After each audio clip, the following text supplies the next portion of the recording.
नमस्कार, मैं शिखा सिंह। अभी तक चैनल को सब्सक्राइब नहीं किया है तो ज़रूर कर लें। आज आप देख रहे हैं DRS लाइव टीवी का जनमन की अदालत। हमारे साथ मौजूद हैं क्रांतिकारी पत्रकार परिषद केंद्रीय प्रमुख अनिल दुबे आज़ाद जी, जो कि कांग्रेस मानव अधिकार विभाग प्रदेश महासचिव रहे हैं। आइए इनसे जानते हैं देश के प्रमुख मुद्दे और उस पर आपका विचार। स्वागत है सर। GST घटने पर देश क्या सोचता है, बताइए। नमस्कार। GST पहले भी हमने वीडियो में GST पर कुछ चर्चा कर ही दिया था। इस भारतीय जनता पार्टी की कितनी कुत्सित मंशा है, आप GST से समझ सकते हैं। यह पार्टी वास्तव में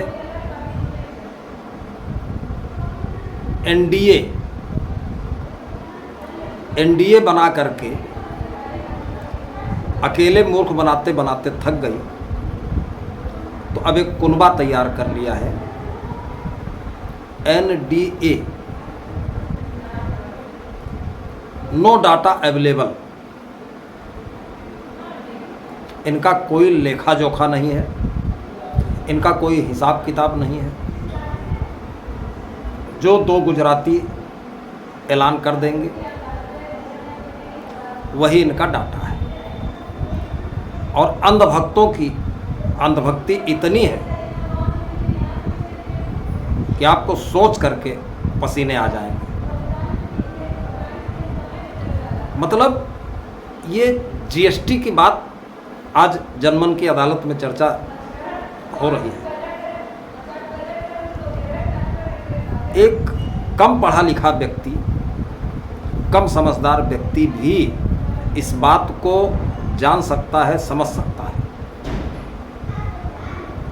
कि यदि पूर्ववर्ती सरकारों ने कोई महंगाई स्थापित किया हुआ है, तो उस महंगाई को आने वाली नई सरकार अगर कम कर देती है, उसकी GST में भारी गिरावट कर देती है, छूट कर देती है, तो जनता में एक संदेश जाता है कि हाँ, वो सरकार गड़बड़ थी, अब जो सरकार आई है वो अच्छी है। क्योंकि GST की मार से सारे व्यापारी परेशान थे। हर व्यक्ति GST की वजह से महंगाई से परेशान नजर आ रहा था, लेकिन अमुक सरकार आई तो उसने GST में छूट दे करके महंगाई कम कर दी। यह व्यक्ति, सामान्य सोच रखने वाला व्यक्ति भी इस बात को सोच सकता है, लेकिन अंधभक्तों की सोचेंगे। हालांकि मेरी बात को मैं बार बार अंधभक्त उच्चारित कर रहा हूं,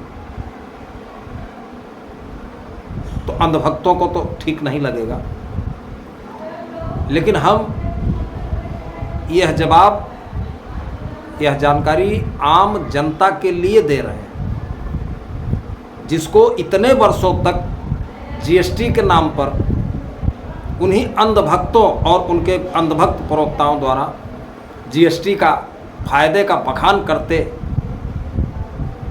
लोग नहीं थक रहे थे। और आज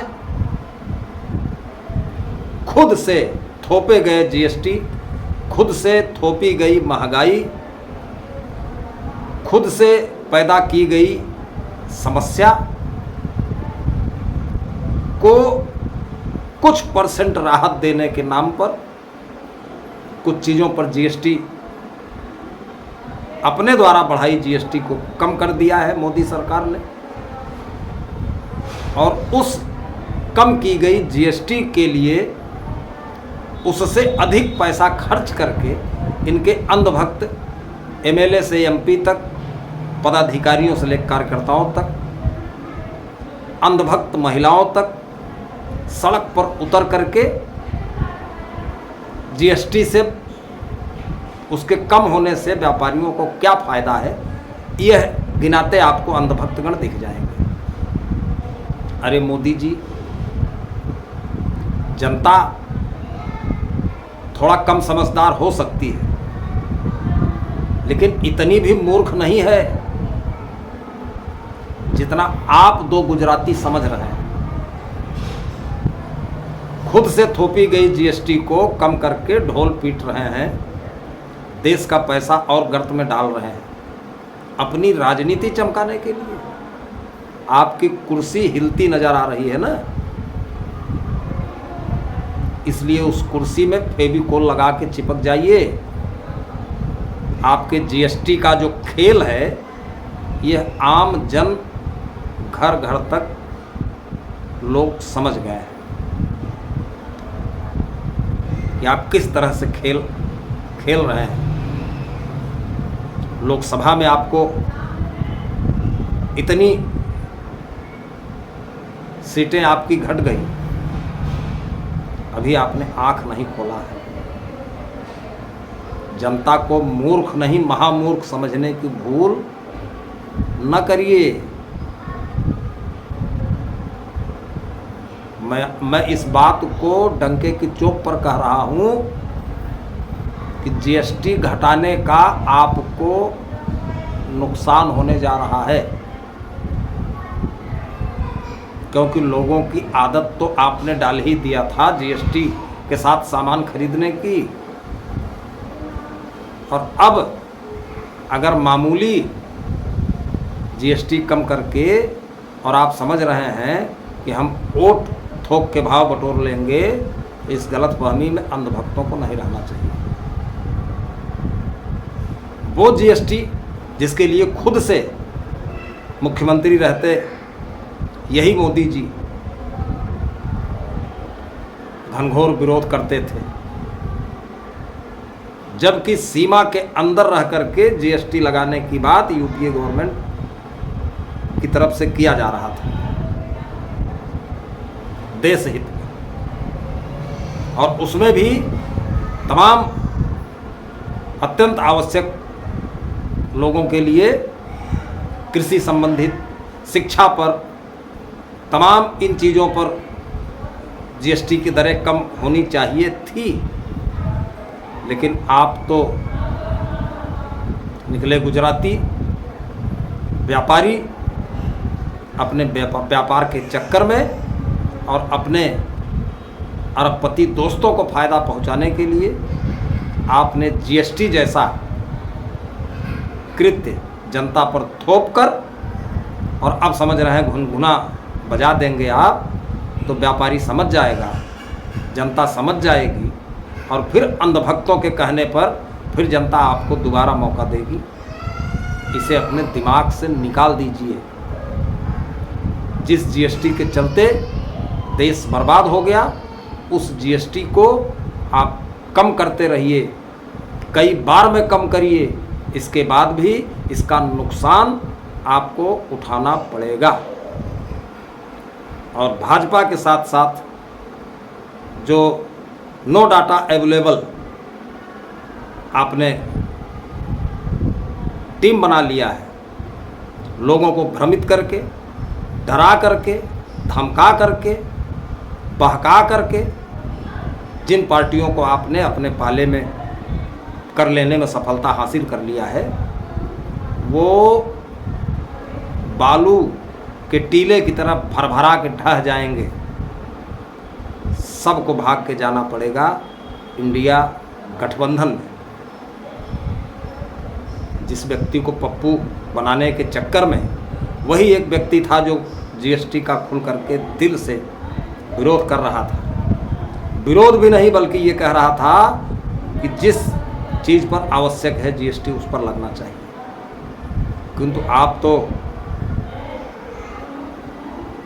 कफन तक को भी नहीं बख्शा। आज जो नारा देश में गूंज रहा है,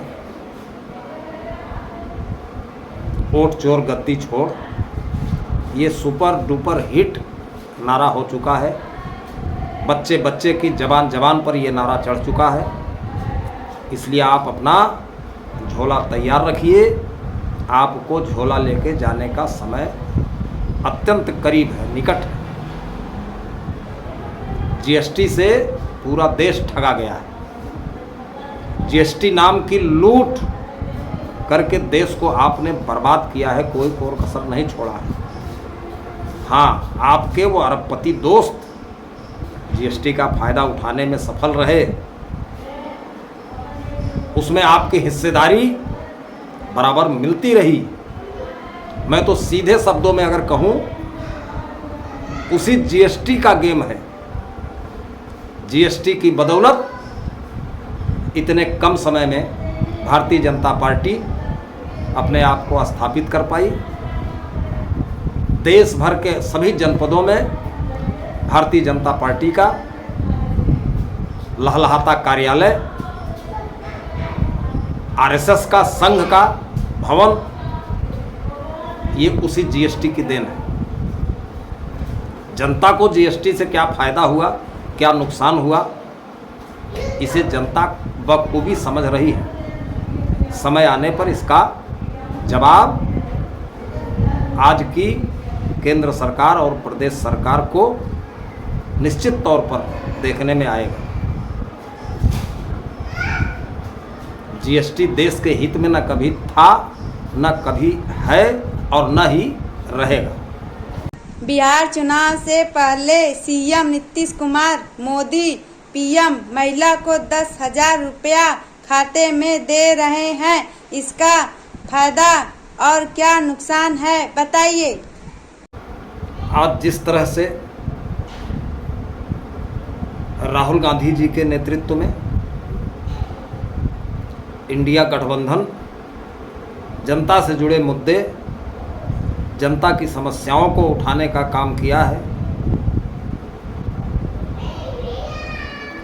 इससे निश्चित ही जनता में विश्वास बढ़ा है। आज भारत का अगर लोकप्रिय कोई नेता है तो वो leader of opposition Rahul Gandhi ji ही हैं, जिन पर देश भरोसा कर चुका है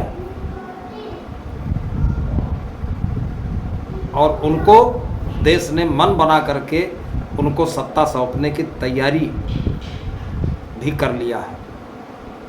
चाहे जितना जुमला बोल लें, वर्तमान के मंत्रीगण, इनके जुमलेबाज प्रवक्तागण चाहे जितना भ्रमित कर दें जनता को, लेकिन जनता ने अब बिल्कुल यह मन बना लिया है कि इंडिया गवर्नमेंट की सरकार देश में जब तक नहीं बनेगी तब तक देश का भला होने वाला नहीं। इसलिए मैं यह भी अपील करूंगा कि कांग्रेस पार्टी से जुड़े लोगों की जिम्मेदारी बढ़ गई है। इनके कंधे पर देश की जिम्मेदारी है। इसलिए गठबंधन दल के सभी साथियों से सामंजस्य बनाएं और जिस तरह से राहुल गांधी जी और वरिष्ठ नेता और दलित समुदाय के नेता जो कांग्रेस के अध्यक्ष जी हैं, इतनी उम्र में भी शेर की तरह उनकी दहाड़ लोगों के कानों में गूंज रही है। और अब हम तो ये कहते हैं कि वो नारा लोगों के मन में स्वतः स्फुरित हो रहा है कि न जात पर न पात पर मुहर लगेगी हाथ पर। इसी आधार पर सभी जातियों में जिस तरह से कांग्रेस की पैठ बन रही है, जिस तरह से राहुल गांधी जी, राष्ट्रीय अध्यक्ष मल्लिकार्जुन खड़गे जी लोगों तक अपनी पहुंच बना रहे हैं, लोगों में एक अच्छी सोच के तहत उनको सुनने की ललक जगी है, ऐसा महसूस होने लगा है कि लोग कांग्रेस के आने का इंतजार कर रहे हैं। और छोटे मुंह बड़ी बात होगी कि कांग्रेस का इंतजार कर रहे हैं, इसकी बजाय हम ये कह सकते हैं कि इंडिया गठबंधन की सरकार देखने के लिए लोग बेताब हैं। और मोदी जी के सौजन्य से फिर एक भ्रम का मायाजाल फैलाने का कुत्सित प्रयास, या यूं कह सकते हैं कि जुमला फिर से फेंक दिया गया है। बिहार के चुनाव में इनका यह 10,000 का जुमला जो नाम मात्र की महिलाओं के खाते में गया होगा या जाएगा, बाकी महिलाएं भ्रम में जी रही हैं। और बिहार के चुनाव में भी हम नो अवेलेबल डाटा यानी कि एनडीए के विषय में कहना चाह रहे हैं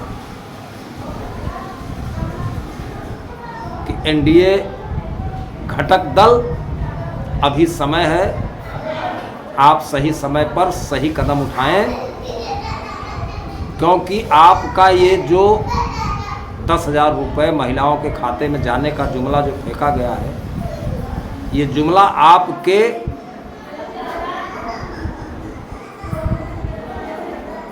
नाव की अंतिम कील साबित होने वाली है। और इससे सिर्फ इतना ही नुकसान नहीं है, इससे इस सरकार को जो सबसे बड़ा नुकसान होने जा रहा है वो ये है कि भले ही इनके बड़बोले प्रवक्ता या अंधभक्तों के द्वारा इस बात का प्रचार किया जाए कि नेता प्रतिपक्ष राहुल गांधी भ्रम फैला रहे हैं, राष्ट्रद्रोही जैसी बात कर रहे हैं, भारत में जैन जी का नाम लेकर के, तो मैं साफ साफ बिल्कुल स्पष्ट तौर पर ये कहना चाह रहा हूँ और कह रहा हूँ कि बिहार में जो जुमला आपने 10,000 रुपये महिलाओं के खाते में देने की बात फेंक दिया है,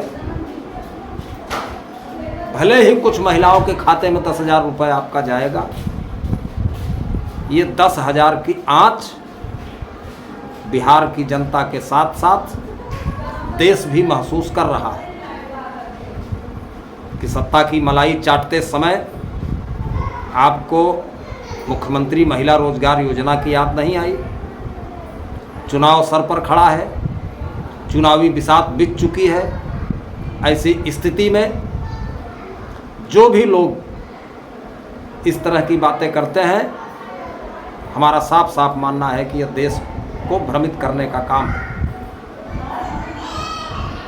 और जैन जी मीन्स पहली दूसरी बार जो वोटर बने हैं, इस पर भी हमने चर्चा पहले ही किया था कि लगभग 20 से 25 वर्ष के बीच जिन लोगों की पैदाइश है उनको हम जैन जी की श्रेणी में रख सकते हैं। और मोदी जी बिहार में जाकर के 10,000 रुपये मुख्यमंत्री महिला रोजगार योजना चला करके आपने अपने पैर पर कुल्हाड़ी मार लिया है। आप किसी भी स्टेट में चुनाव लड़ने जाएंगे, आपसे वहां के जैन जी ग्रुप के लोग ये सवाल करेंगे कि अगर बिहार में आप महिलाओं के लिए मुख्यमंत्री रोजगार योजना चला सकते हैं, तो भाजपा शासित राज्यों में क्यों नहीं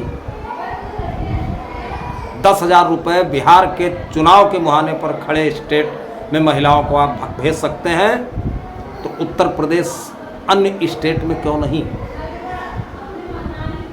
क्या आप केवल बिहार के प्रधानमंत्री हैं या पूरे देश के प्रधानमंत्री हैं?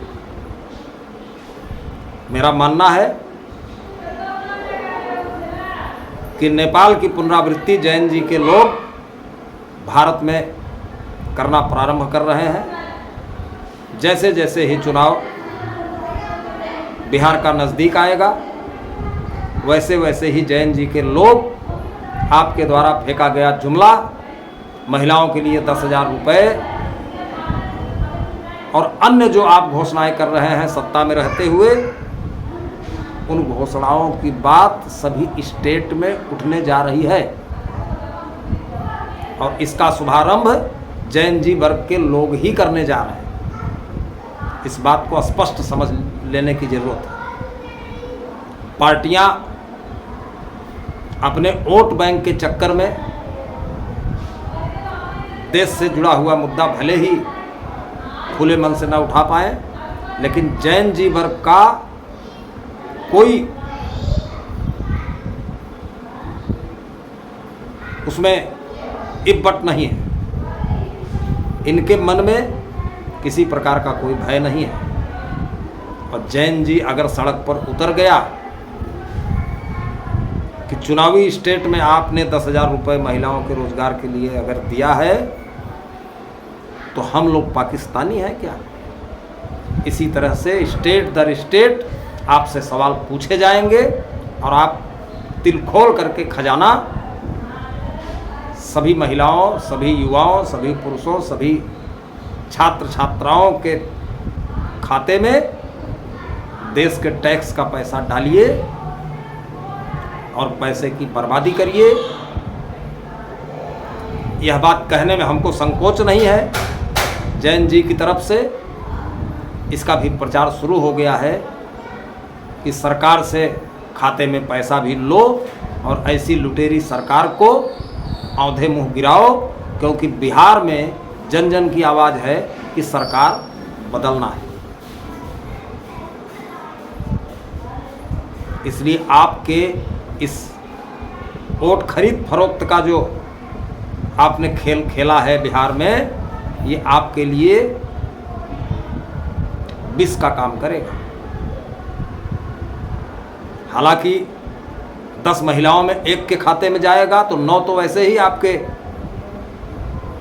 खिलाफ खड़ी हो जाएंगी, किंतु बात वही नहीं थमेगी।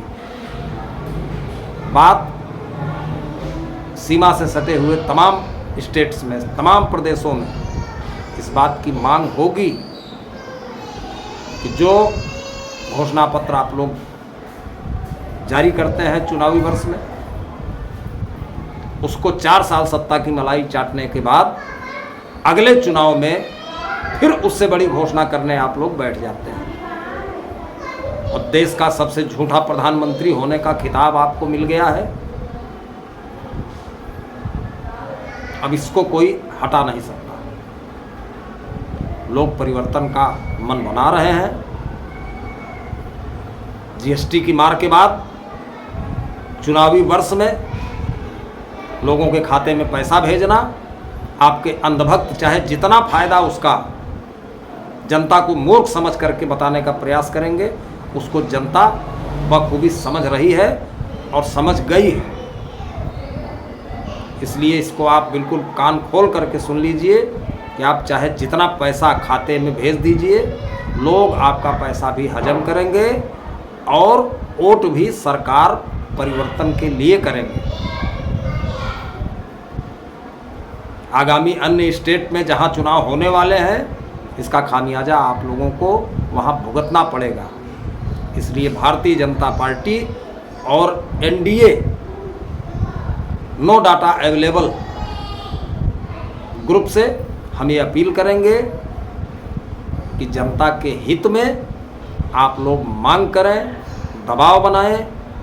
जो पैसा 10,000 की शकल में बिहार के तमाम खातों में डाला जा रहा है, इससे बेहतर होता कि उसी पैसे का कैलकुलेशन करके एक एक जनपद में उद्योग, इंडस्ट्री, फैक्ट्री, कंपनी लगाई जाती जिसमें लोगों को अस्थायी तौर पर उनके परिवार के भरण पोषण के लिए उसमें नौकरियां मिलती, उसमें काम मिलता और देश खुशहाली के रास्ते पर जा सकता।